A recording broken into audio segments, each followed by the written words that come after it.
ನಮಸ್ಕಾರ, good morning, welcome back to my channel. ಇವತ್ತು ಬೆಳಿಗ್ಗೆ ನಾನು ಬ್ಲಾಗ್ ಸ್ಟಾರ್ಟ್ ಮಾಡಿದ್ದೀನಿ. ಇವಾಗ ಟೈಮ್ ಬಂದು ಬೆಳಿಗ್ಗೆ 10:30 ಆಗ್ತಾ ಇದೆ. ಇವಾಗ ಮಕ್ಕಳದೆಲ್ಲ ಸ್ಕೂಲ್ ರಜಾ ಇದೆ, ಸೊ ಹಾಗಾಗಿ ಬೆಳಿಗ್ಗೆ ಸ್ವಲ್ಪ ಎದ್ದೇಳೋದು ಲೇಟ್ ಆಗುತ್ತೆ. ಸೊ ಎದ್ದಿದ ತಕ್ಷಣ ಅವರಂತೂ ನಮ್ಮ ಖುಷಿ ಜೊತೆ ಆಟ ಆಡ್ಕೋತಿದ್ದು ಬಿಡ್ತಾರೆ. ಆದರೆ ನಾನು ಸ್ವಲ್ಪ ಬೇಗನೆ ಹೇಳ್ತೀನಿ, ಯಾಕಂದ್ರೆ ನಮ್ಮ ಮನೆಯವರು ಬೆಳಿಗ್ಗೆ 8 ಗಂಟೆಗೆ ಆಫೀಸ್ಗೆ ಹೋಗ್ತಾರೆ. ಸೊ ಅವರಿಗೆ ತಿಂಡಿ ಮಾಡೋದಿರುತ್ತೆ. ಸೊ ಹಾಗಾಗಿ ನಾನು ಸ್ವಲ್ಪ ಬೆಳಿಗ್ಗೆ ಬೇಗನೆ ಎದ್ಬಿಟ್ಟು ಅವರಿಗೆ ನಾರ್ಮಲ್ ಬ್ರೇಕ್ಫಾಸ್ಟ್ ಮಾಡಲೇಬೇಕು. ಸೊ ಹಾಗಾಗಿ ಇವತ್ತು ಬ್ರೇಕ್ಫಾಸ್ಟ್ಗೆ ನಾನು ಇಡ್ಲಿ ಮಾಡಿದ್ದೀನಿ. ಸೊ ಇವಾಗ ಟೈಮ್ 10:30 ಆಗ್ತಾ ಇದೆ. ಮಕ್ಕಳೆಲ್ಲ ಬ್ರಷ್ ಮಾಡಿಬಿಟ್ಟು ಅವರು ಕೂಡ ತಿಂಡಿ ತಿಂದಿದ್ದಾರೆ. ಸೊ ಚೆನ್ನಾಗಿ ಆಟ ಆಡ್ತಾ ಇದ್ದಾರೆ ಅವ್ರ ಖುಷಿ ಜೊತೆ. ಪರವಾಗಿಲ್ಲ, ಖುಷಿ ಬಂದಿರೋದಕ್ಕೆ ಶ್ರಾವಣಿ ಮತ್ತೆ ವಿಶು ತುಂಬಾನೇ ಚೆನ್ನಾಗಿ ಟೈಮ್ ಸ್ಪೆಂಡ್ ಮಾಡ್ತಾ ಇದ್ದಾರೆ. ಹಾಗೆ ಇವತ್ತು ಊರಿಂದ ಪಪ್ಪ ಕೂಡ ಬರ್ತಾ ಇದ್ದಾರೆ. ಆಲ್ರೆಡಿ ಅವರು ಮೆಜೆಸ್ಟಿಕ್ ರೈಲ್ವೆ ಸ್ಟೇಷನ್ ಬಂದು ಇಳಿದಿದ್ದಾರೆ. ಸೊ ಅಲ್ಲಿಂದ ನಮ್ಮ ಮನೆಗೆ ಬರೋದಕ್ಕೆ 1 hour ಆದ್ರೂ ಟೈಮ್ ಬೇಕಾಗುತ್ತೆ. ಸೊ ಟ್ರಾಫಿಕ್ ಎತ್ತಿದ್ರೆ ಸ್ವಲ್ಪ ಇನ್ನೂ ಲೇಟ್ ಆಗುತ್ತೆ. ಟ್ರಾಫಿಕ್ ಎತ್ತಿಲ್ಲ ಅಂದ್ರೆ 1 hour ಅಲ್ಲಿ ಬಂದು ರೀಚ್ ಆಗ್ತಾರೆ. ಸೊ ಇವಾಗ ಬೆಳಿಗ್ಗೆದೆಲ್ಲ ಕೆಲಸ ಆಗಿದೆ. ಜಸ್ಟ್ ಬರೀ ದೇವ್ರ ಪೂಜೆ ಒಂದು ಮಾಡಬೇಕು. ಇನ್ನು ನಾನು ಮತ್ತೆ ನಮ್ಮ ಏನಿ ಇಬ್ರು ತಿಂಡಿ ತಿಂದಿಲ್ಲ. ಸೊ ಇವಾಗ ಹೋಗ್ಬಿಟ್ಟು ತಿಂಡಿನ ತಿಂತೀವಿ. ಅದಾದ ನಂತರ ವಿಡಿಯೋ ಹಾಗೆ ಕಂಟಿನ್ಯೂ ಆಗುತ್ತೆ.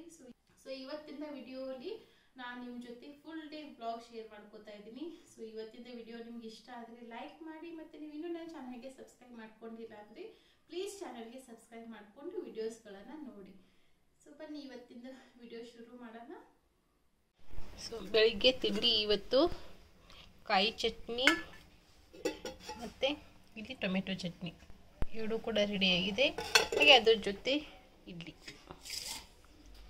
ಬಿಸಿ ಬಿಸಿ ಇಡ್ಲಿ, ಬಿಸಿ ಬಿಸಿ ಇಡ್ಲಿ. ಇಡ್ಲಿ ತುಂಬಾ ಸಾಫ್ಟಾಗಿ ಬಂದಿದ್ದಾವೆ ಇವತ್ತು. 4 ಇಡ್ಲಿ ನನ್ನ ಮಗಳಿಗೆ.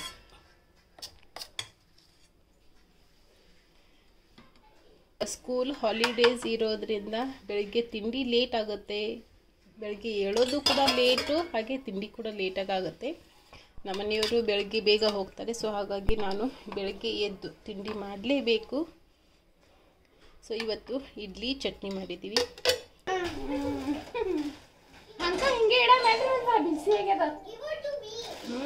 ಸ್ವಲ್ಪ ಅಲ್ಲಿ ಹೊರಗೆ ಇಲ್ಲೇ ಇಡು, ಹೊರಗೆ ಎಲ್ಲ ಬಾಡಿ ಹೊತ್ತು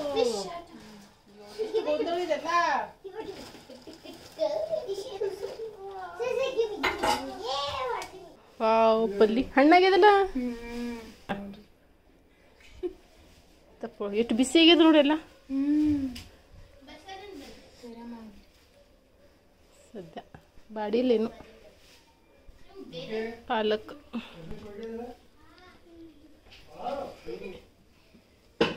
ಮೆಂತ್ಯ ಸೊಪ್ಪು ಎಲ್ಲ ಮಮ್ಮಿ ಕೊಟ್ಟು ಕಳಿಸಿದ್ರು. ಹ್ಞೂ, ಸಬ್ಸಿ ಪಲ್ಯ ತಂದಾರ. ಹೊಲ್ಲಂದೆಲ್ಲ ಮೆಂತಿ ಪಲ್ಯ ಇದು ಎಲ್ಲ ಕೊಂಡು ತಂದಾರ. ಅಲ್ಲಿ ಕಮ್ಮಿ ರೇಟ್ದಾಗ ಸಿಗ್ತದಲ್ಲ. ಸಬ್ಸಿ ಪಲ್ಯ, ಕೊತ್ತಂಬರಿ, ಪಾಲಕ್ ಎಲ್ಲ ಹೊಲ್ದಂದು. ತೆಂಗಿನಕಾಯಿ ಕುಡೀರಿ. ಬಿಸಿಗೆ ನೋಡ್ರಿ ಭಾಳ, ಎಷ್ಟು ಬಿಸಿಗೆ ನೋಡ್ರಿ. ಇಡ್ಲಿ ಹಚ್ಚಿಟ್ಟು ಫ್ರೆಶ್ ಬಂದು ಆಮೇಲೆ ದೇವ್ರ ಪೂಜೆ. ಇವತ್ತು ತಿಂಡಿ ತಿಂದ ದೇವ್ರ ಪೂಜೆ ಮಾಡೋದು. ಪಾಲಕ್ ಸಬ್ಬತ್ತೆಲ್ಲ ನೋಡಿ ಎಷ್ಟು ಚೆನ್ನಾಗಿದೆ. ಇದೆಲ್ಲ ನಮ್ದು ಹೊಲದಂದು. ಅದಕ್ಕೆ ಮಮ್ಮಿ ಎಲ್ಲ ಕೊಟ್ಟು ಕಳಿಸಿದ್ದಾಳೆ. ನೋಡಿ ಎಷ್ಟು ಚೆನ್ನಾಗಿದೆ. ಸೊ ಪಾಲಕ್ ಕಟ್ಟು ತೊಗೊಂಡ್ಬಂದಿದ್ದಾರೆ. ಸ್ವಲ್ಪ ಹೂವಾಗಿದೆ, ಅದೇ ಸ್ಮೆಲ್ ಚೆನ್ನಾಗಿದೆ. ಸೊ ಇದೆಲ್ಲ ಕೂಡ ಕ್ಲೀನ್ ಮಾಡಿಬಿಟ್ಟು ಫ್ರಿಜ್ಜಲ್ಲಿ ಎತ್ತಿರ್ತೀನಿ.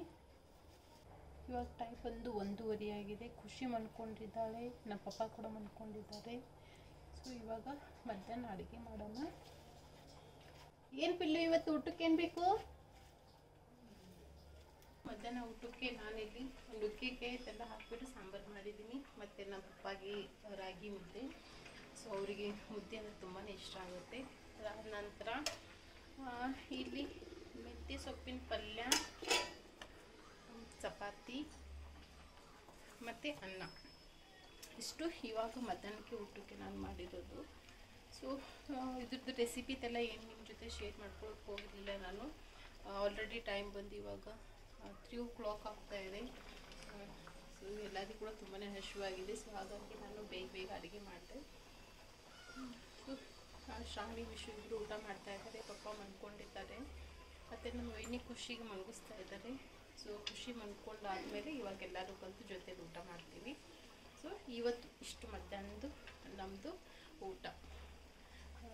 ತೋರಿಸ್ಬಿಲ್ಲು ಕಲರಿಂಗ್ ತೋರಿಸ್ನಿದ್ದು ಈ ಕಡೆ ತೋರಿಸ್ ಚಂದ.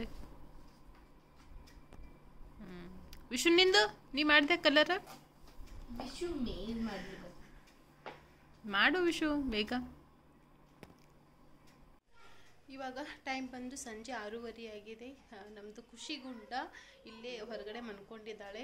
ಸೊ ಅವಳಿಗೆ ಊರಲ್ಲಿ ತೊಟ್ಲಲ್ಲಿ ಮನ್ಕೊಂಡಿದ್ದು ಅಭ್ಯಾಸ ಇದೆ. ಸೊ ಇಲ್ಲಿ ತೊಟ್ಲು ಇಲ್ಲ. ಸೊ ಹಾಗಾಗಿ ನಾನು ಬಾಲ್ಕನಿಯಲ್ಲಿ ಏನು ಜೂವ ಹಾಕಿದ್ದೀನಿ ನೋಡಿ ಅದರಲ್ಲೇ ಮನ್ಕೋತಾ ಇದ್ದಾಳೆ. ಸೊ ಇವಾಗ ಅವಳು ಮನ್ಕೊಂಡಿದ್ದಾಳೆ ಅಲ್ಲೇ. ಸಂಜೆ ಆಗ್ತಾ ಇದೆ. ಸೊ ಮಸ್ಕಿಟೋ ಕೂಡ ತುಂಬ ಬರುತ್ತೆ. ಸೊ ಹಾಗಾಗಿ ಅವಾಗ ಅವಳಿಗೆ ಹಾಗೆ ತೂಗ್ತಾ ಇರಬೇಕು. ಮತ್ತು ಶ್ರಾವಣಿ ವಿಷು ಮತ್ತು ನಮ್ಮದು ವೈನಿ ಕೆಳಗಡೆ ಆಟ ಆಡೋದಕ್ಕೆ ಅಂತ ಹೋಗಿದ್ದಾರೆ. ಸೊ ನಮ್ಮದು ಖುಷಿ ಮನ್ಕೊಂಡಿದ್ದಾಳೆ. ಸೊ ಹಾಗಾಗಿ ನಾನು ಕೆಳಗಡೆ ಹೋಗಿಲ್ಲ. ಸೊ ಬನ್ನಿ ಇವಾಗ ಸಂಜೆ 6:30 ಆಗಿದೆ. ದೀಪ ಹಚ್ಚೋಣ ಮತ್ತು ಸಂಜೆ ಅಡುಗೆ ಇವತ್ತು ಏನು ಮಾಡೋದು ಅಂತ ನೋಡ್ತಾ ಇದ್ದೀನಿ. ಸೊ ಇವಾಗ ಮಾವಿನಕಾಯಿ ಸೀಸನ್ ಬೇರೆ ಇದೆ. ಸೊ ಮಾವಿನಕಾಯಿ ತೊಗೊಂಡು ಬಂದಿದ್ದೀನಿ. ಸೊ ನೋಡೋಣ ಮಾವಿನಕಾಯಿ ಜ್ಯೂಸ್ ಮಾಡಿದ್ರೆ ಅದನ್ನು ನಿಮ್ಮ ಜೊತೆ ಶೇರ್ ಮಾಡ್ಕೋತೀನಿ. ಸೊ ಖುಷಿನ ತೋರಿಸ್ತೀನಿ ಬನ್ನಿ.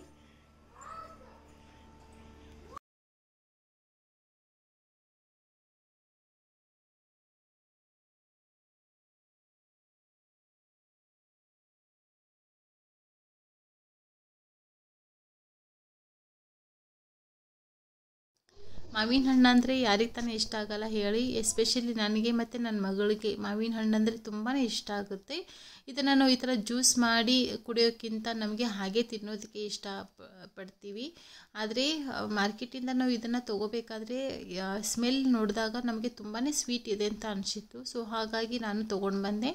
ಆದರೆ ಮನೆಗೆ ಬಂದು ನಾನು ಇದನ್ನು ಕಟ್ ಮಾಡಿ ಮಕ್ಕಳಿಗೆ ತಿನ್ನೋದಕ್ಕೆ ಕೊಟ್ಟಾಗ ಸ್ವಲ್ಪ ಹುಳಿ ಇತ್ತು. ಸೊ ಹಾಗಾಗಿ ಮಕ್ಕಳು ಯಾರೂ ಇದನ್ನು ಹಾಗೆ ತಿನ್ನೋದಕ್ಕೆ ಇಷ್ಟಪಡ್ತಾ ಇಲ್ಲ. ಅದಕ್ಕೆ ಇವಾಗ ನಾನು ಮಾವಿನ ಹಣ್ಣದ್ದು ಕಟ್ ಮಾಡಿಬಿಟ್ಟು ಇದ್ರದ್ದು ಜ್ಯೂಸ್ ಮಾಡ್ತಾಯಿದ್ದೀನಿ. ಸೊ ಮಾವಿನ ಹಣ್ಣಿನ ಜ್ಯೂಸ್ ಅಥವಾ ಮಾವಿನಕಾಯಿ ಶೀಕಣಿ ಮಾಡಬೇಕಾದ್ರೆ ಕೆಲವೊಬ್ಬರೆಲ್ಲ ಏನು ಮಾಡ್ತಾರೆ ಅಂದರೆ ಮೊದಲು ಮಾವಿನ ಹಣ್ಣನ್ನು ಚೆನ್ನಾಗಿ ಹಣ್ಣು ಮಾಡಿಕೊಂಡು ಅದಾದ ನಂತರ ಅದನ್ನು ಕೈಯಿಂದ ಕಿವುಚಿ ರಸನ ಮಾಡ್ತಾರೆ.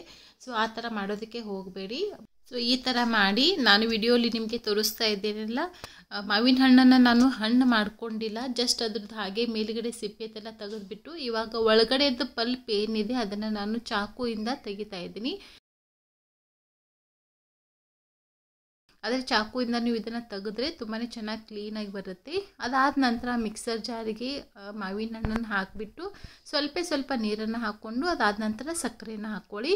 ನಿಮಗೆ ಇದು ಜ್ಯೂಸ್ ಎಷ್ಟು ಸ್ವೀಟ್ ಬೇಕು ಮತ್ತು ಮಾವಿನ ಹಣ್ಣು ಎಷ್ಟು ಸ್ವೀಟಾಗಿದೆ ಅದ್ರ ಮೇಲೇನೂ ಸಕ್ಕರೆದ ಕ್ವಾಂಟಿಟಿನ ಹಾಕ್ಕೊಂಡು ಈ ಥರ ಸ್ಮೂತಾಗಿ ಮಿಕ್ಸಿ ಮಾಡಿಕೊಂಡು ಅದಾದ ನಂತರ ಮತ್ತೆ ನಿಮಗೆ ರಸ ಏನಾದರೂ ಗಟ್ಟಿ ಅನ್ನಿಸ್ತಾ ಇದ್ದರೆ ಮತ್ತೆ ಇನ್ನೊಂದು ಸ್ವಲ್ಪ ನೀರನ್ನು ಹಾಕ್ಕೊಳ್ಳಿ.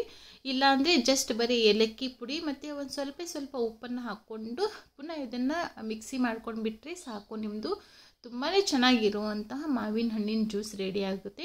ಮಾವಿನ ಹಣ್ಣಿನ ಜ್ಯೂಸ್ ಮಾಡೋದಕ್ಕೆ ನಾನಿಲ್ಲಿ ನೀರನ್ನು ಯೂಸ್ ಮಾಡಿದ್ದೀನಿ. ಕೆಲವೊಬ್ರು ಇದಕ್ಕೆ ಹಾಲು ಕೂಡ ಹಾಕ್ತಾರೆ, ಬೇಕಾದರೆ ನೀವು ಹಾಲು ಕೂಡ ಹಾಕೋಬೋದು. ನೆಕ್ಸ್ಟ್ ಇವಾಗ ನಾನಿಲ್ಲಿ ತವೆಯಲ್ಲಿ ಶೇಂಗಾ ಬೀಜನ ಹುರಿತಾ ಇದ್ದೀನಿ.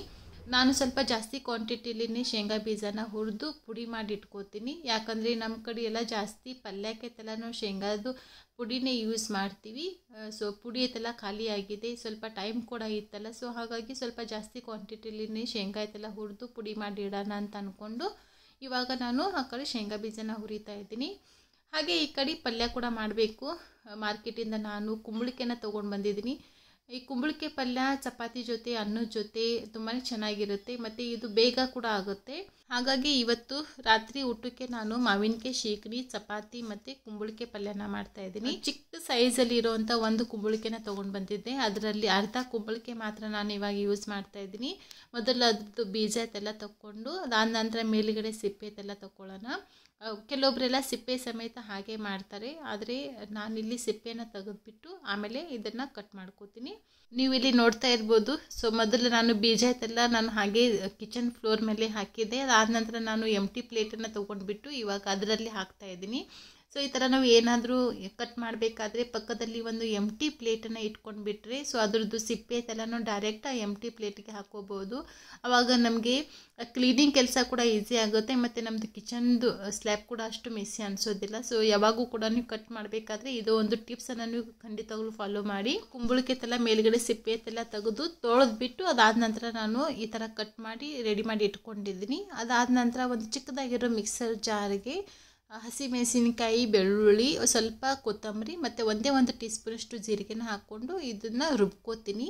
ಅದಾದ ನಂತರ ನೆಕ್ಸ್ಟ್ ಒಂದು ಪ್ಯಾನ್ನಲ್ಲಿ ಸುಮಾರು 1 ಟೇಬಲ್ ಸ್ಪೂನಷ್ಟು ಎಣ್ಣೆ ಹಾಕಿದ್ದೀನಿ. ಅದಾದ ನಂತರ ಒಂದು ಚಿಟಿಕೆಯಷ್ಟು ಹಿಂಗು ಮತ್ತು ಸಾಸಿವೆ, ಜೀರಿಗೆ, ಕರಿಬೇವು ಮತ್ತು ಅದಾದ ನಂತರ ನಾವು ಕಟ್ ಮಾಡಿ ಇಟ್ಕೊಂಡಂಥ ಕುಂಬಳಕಾಯಿನ ಹಾಕಿ ಅದ್ರ ಮೇಲ್ಗಡೆಯಿಂದ ಇವಾಗ ಒಂದು ಅರ್ಧ ಟೀ ಸ್ಪೂನಷ್ಟು ಅರಿಶಿನ ಮತ್ತು ಮಿಕ್ಸರ್ ಜಾರಲ್ಲಿ ನಾವು ಏನು ಹಸಿಮೆಣಸಿನಕಾಯಿ ಪೇಸ್ಟ್ ಮಾಡಿ ಇಟ್ಕೊಂಡಿದ್ದೀವಿ ಅದನ್ನು ಹಾಕಿ ಈ ಥರ ಚೆನ್ನಾಗಿ ಮಿಕ್ಸ್ ಮಾಡಿಕೊಂಡು ಒಂದು ಪ್ಲೇಟಿಗೆ ಇದನ್ನು ಕವರ್ ಮಾಡಿ ಒಂದು 2 to 3 ನಿಮಿಷ ಇದನ್ನು ಹೀಗೆ ಮುಚ್ಚಿಡೋಣ. ಈ ಥರ ಮುಚ್ಚಿಡೋದ್ರಿಂದ ಕುಂಬಳಕಾಯಿ ಬಂದುಬಿಟ್ಟು ಬೇಗನೆ ಸಾಫ್ಟ್ ಆಗುತ್ತೆ. ಒಂದು 2 ನಿಮಿಷ ಆದ ನಂತರ ಇವಾಗ ಇದಕ್ಕೆ ಹುರಿದು ಪುಡಿ ಮಾಡಿ ಇಟ್ಕೊಂಡಂತಹ ಶೇಂಗಾ ಪೌಡರನ್ನು ಹಾಕೋತಾ ಇದ್ದೀನಿ. ಸುಮಾರು ಒಂದು 3 to 4 ಟೀ ಸ್ಪೂನಷ್ಟು ಹಾಕ್ಕೊಂಡ್ರೆ ಸಾಕು. ಹಾಕಿಬಿಟ್ಟು ಚೆನ್ನಾಗಿ ಇದನ್ನು ಮಿಕ್ಸ್ ಮಾಡಿ ರುಚಿಗೆ ತಕ್ಕಷ್ಟು ಉಪ್ಪನ್ನು ಹಾಕೋತಾ ಇದ್ದೀನಿ. ನಿಮಗೆ ಇದು ಪಲ್ಯ ಸ್ವಲ್ಪ ಸ್ವೀಟ್ ಬೇಕಂದರೆ ನೀವು ಇದಕ್ಕೆ ಸ್ವಲ್ಪ ಸಕ್ಕರೆ ಕೂಡ ಹಾಕೋಬೋದು, ಇಲ್ಲಾಂದರೆ ಸ್ಕಿಪ್ ಮಾಡ್ಕೊಳ್ಳಿ. ಇವಾಗ ಇದನ್ನು ಚೆನ್ನಾಗಿ ಮಿಕ್ಸ್ ಮಾಡಿ ಪುನಃ ಇದನ್ನು ನಾನು 1 ನಿಮಿಷ ಪ್ಲೇಟಿಂದ ಕವರ್ ಮಾಡಿ ಇಡ್ತಾ ಇದ್ದೀನಿ. 1 ನಿಮಿಷ ಆದ ನಂತರ ಪ್ಲೇಟನ್ನು ತೆಗೆದುಬಿಟ್ಟು ಮೇಲುಗಡೆಯಿಂದ ಸ್ವಲ್ಪ ಫ್ರೆಶ್ ಕೊತ್ತಂಬರಿ ಹಾಕ್ಕೊಂಡ್ಬಿಟ್ರೆ ಸಾಕು, ನಮ್ಮದು ಪಲ್ಯ ರೆಡಿ ಆಯಿತು. ಹಾಗೆ ಇವತ್ತಿನ ಈ ವಿಡಿಯೋ ಕೂಡ ನಾನು ಇಲ್ಲಿಗೆ ಎಂಡ್ ಮಾಡ್ತಾ ಇದ್ದೀನಿ. Thank you so much for watching this video.